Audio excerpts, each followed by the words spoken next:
Hey everybody, what's happening? Son of a silver stacker here. In today's numismatic news and information for the 23rd day of January 2023, I'd like to welcome you over to Good Morning to You, where we're going to be talking about, well, the subject today is how long before the mint changes the metal composition of circulating coins. That's going to start 9:30 a.m. this morning Eastern Time, 6:30 a.m. on the West Coast. Now, over here, want to give a huge shout out and a big thank you to all of our channel members. Really appreciate you. It'd be a lot more challenging and difficult without your support.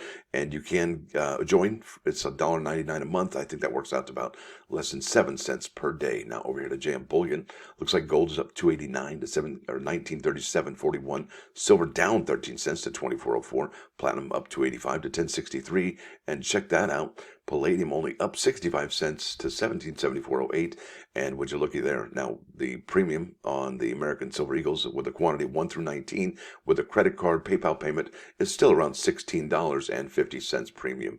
Interesting. Now, over here to the bullion sales, we have no new tale to tell as far as the Mint's updated numbers for the American Gold and Silver Eagles. So there's that. Now, we know in a week from today, the American Innovation Coins featuring the Underground Railroad of Ohio comes out. Well, it's going to be amazing. I think it's going to be awesome. And it's probably going to sell out that very first day. But it's not really a sellout, right? It becomes unavailable, and then the mint brings about 1,700, 1,800 rolls, or maybe 500 bags to the equation a few days after the drop. That's what they did last year, right? So we're going to see how that works out. Also, one thing I wanted to mention, we still don't have a price tag on the Bessie Coleman PDS rolls, right? So that's going to be pretty interesting to find out what the mint is going to be charging for that particular product, right? Last year, I think it was just under $55. Now, there's a great article here by CoinWeek written by CoinWeek IQ. And the title of this article is United States 1980 Philadelphia Lincoln Cent. And there it is. And folks, this is a really fun article. I don't usually showcase one particular coin, but seeing how this was pretty amazing, I wanted to share this with you. So it says here, 1980 was an inflection point in the history of the cent. Here we go.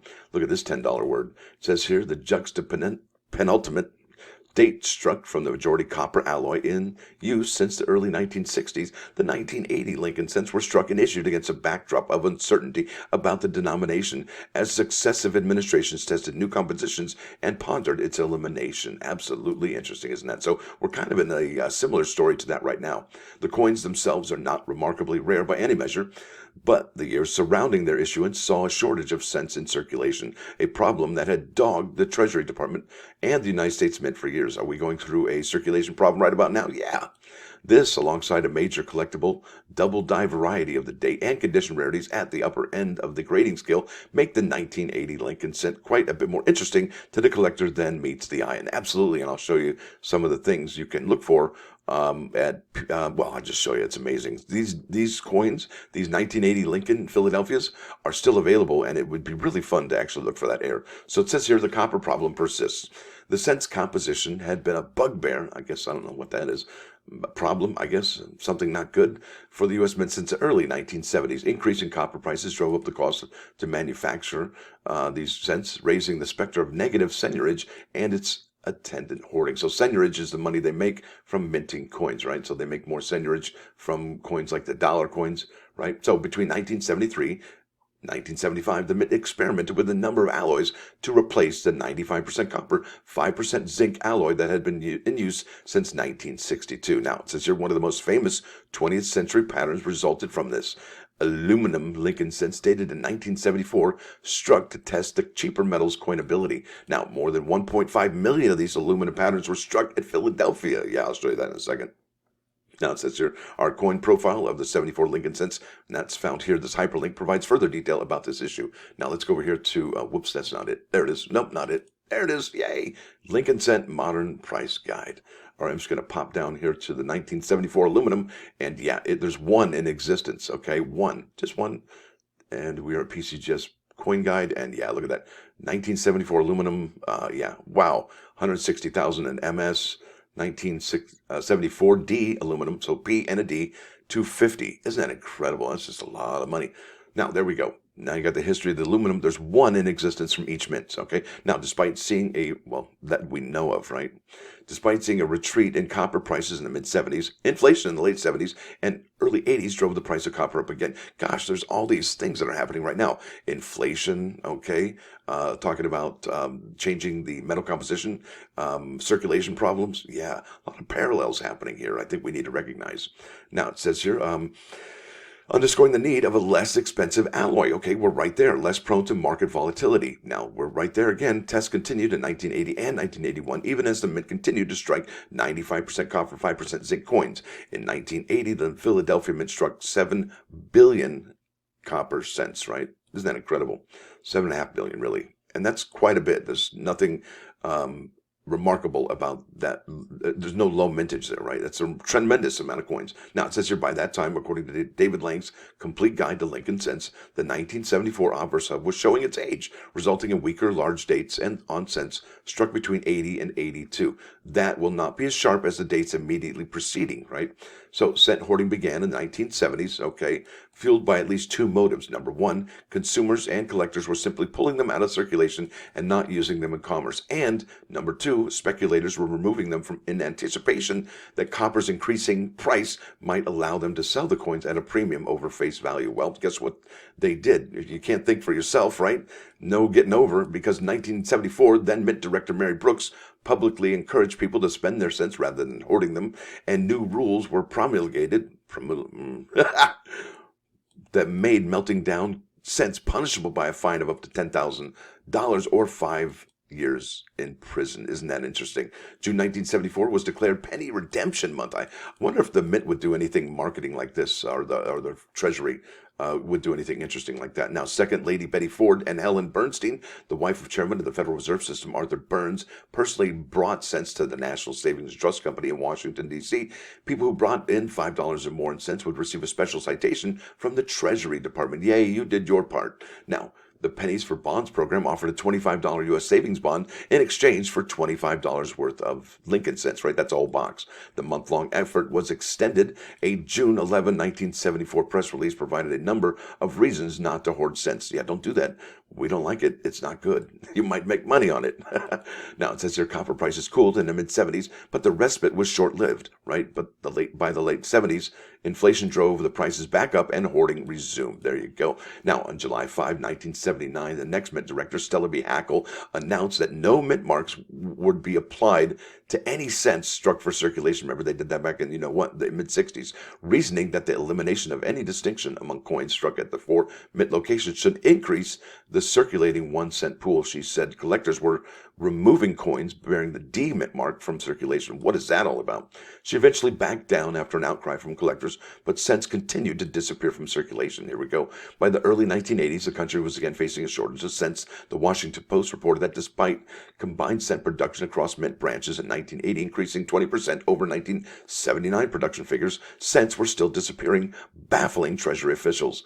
Penny hoarding is suspected, the article continued, noting that copper's price stood at less than a pound, meaning that copper would have to double in price before the copper in a penny would be worth more than 1 cent. Well, guess what? Where have all the pennies gone? New York Times asked in December 1981 into piggy banks and coin collections. That's where. The article reported that President Carter's administration had seriously considered eliminating the cent, explaining that if copper prices continued to move upward, a copper penny would be valued at more than a cent. And it is now, folks. It's valued at like 3 or 4 cents per, and it's a copper, right? Now, the article also shared that Ronald Reagan's administration planned to debase the copper cent with zinc. Yeah, and that happened. Now, according to officials consulted for an article that appeared and published in the Washington Post, May in 1980s, collectors were not driving the coins out of circulation. In a 1994 article, the Times of Northwest Indiana Mint spokesperson Michael White attributed the cent shortage of the 1980s to rising copper prices, according to published in response to another cent shortage in the 1990s. There you go, folks. And look at this. I'm going to go take you here to U.S. coin roll calculator, and I've got 50 rolls of the zinc and cents. That's worth $22.20. Now, that's a lot of money because, let's face it, the face value of those coins is $25. So just a couple bucks, and you're at face value.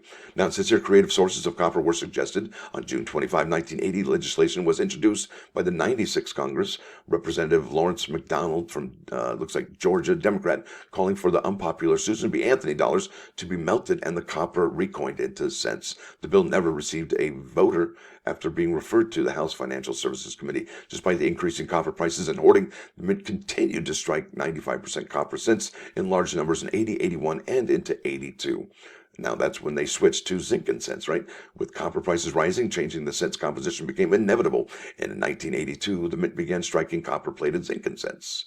A few years later, supplies of the cents stabilized. UPI declared penny shortage is over in 1984, attributing to the change in the cents composition. The article quoted then Mint Director Donna Pope explaining the value of keeping Lincoln's profile and the Lincoln Memorial on the cent, especially in light of the compositional change in 1982. Continuing the same design adds to the perception of monetary stability. There you go. It's all about perception. Perception is reality. As policymakers and consumers struggled with the possibility of eliminating the cent, even today, the 1980 Lincoln cent offers collectors interested in the denomination's history accessible examples of coins struck at another moment of uncertainty and change. And here we go. We're going to talk about the collector market. These are huge, folks. And I'm just going to show you the DDO here, right? So the 1980 DDO Lincoln cent. And this one is a FS034 double die obverse. And let me show you here at PCGS. So this is the 31. No, that's the FS101. Here is the 34. There we go. And look at the Liberty. Bam! Look at all those doubling in Liberty. That's incredible, isn't it? I don't think there's too much in God we trust over there, but it's Liberty, and there might be some on the date right there. Look at that. One is like slammed right down the middle. Now we're going to go. That's the 034, folks. Now let's go to the FS101. All right, and it is in Liberty. You can see on the bottom. Oops, I think I just clicked the wrong one. Anyway, let me see if I can get that out of there again. My bad. I'm running out of time. So there we go. You can see it on the serif. It's on the bottom and on the right-hand side. And then when you get to the 8, look at that. It's just blasted right in the middle. So that's pretty serious DDO right there. And check it out. I mean, some of the things you can get on eBay, the prices for these 1980 Phillies, they're really inexpensive right now. And, well, original bank wrap rolls, $6.99. Buy it now, 50 coins. Imagine how fun that would be to find, well, this, right? So let's show you the 74, but let's go to the 80, right? Here we go, 1980 DDO. And in mid-state 65, $950, right? And that DDO FS101, $1,000, $1,500 if you get a plus. Wouldn't that be something, folks? Isn't that fun? So you could go here to eBay, you could buy yourself a few of these rolls and look through them and see, look, I'll tell you what, this doubling is not that hard to find. I mean, it's not like some of the other ones where it's really tough. I mean, that is just stands out. You could easily find that with a magnifying glass or a 10-powered loop. So there you go. I hope you're into that. I hope you're able to find some really cool airs. And that is the 1980 Philadelphia Lincoln cent, and it is still copper, but it's got some major DDO. And let's face it, they made 7.5 billion of these, and to look through 50 of them, well, you may or may not find these DDOs, but it would still be fun to check. Now let's head over to the plus ones. Now, what is a houseware? A dress. Yeah, a dress. A dress? Yeah, I guess it's just a dress. Now let's head over here. Proverbs 22:9. Yeah, this is a bummer in the summer for folks. There's a lot of people out there really hungry. I mean, super hungry. And it says here, this is Proverbs 22:9. It says, a generous person will be blessed, for she shares her food with the poor. Absolutely. And, you know, I saw a video, I think it was on TikTok, or I don't even remember, but it was a lady at a food bank, and she was criticizing everything in the box. And I'm thinking, lady, you're getting this food for free. So how about a little gratitude? So yeah, you know, don't look at people are generous out there, and you shouldn't look it in the face and go, yeah, you know, it's not good enough. I just think that's so sad. And I hope that lady figures out that, well, you know, there's a saying, and I hate to say it, but beggars can't be choosers, right? You get what you get, and you don't throw a fit.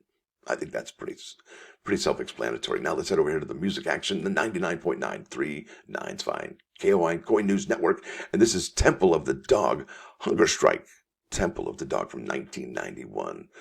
There it is, folks. I want to thank you all for watching. Thanks for dropping by. Don't forget to hit that like button. And if you do like what you're hearing, please subscribe to the channel. It's free. Son of a Silver Stacker, out.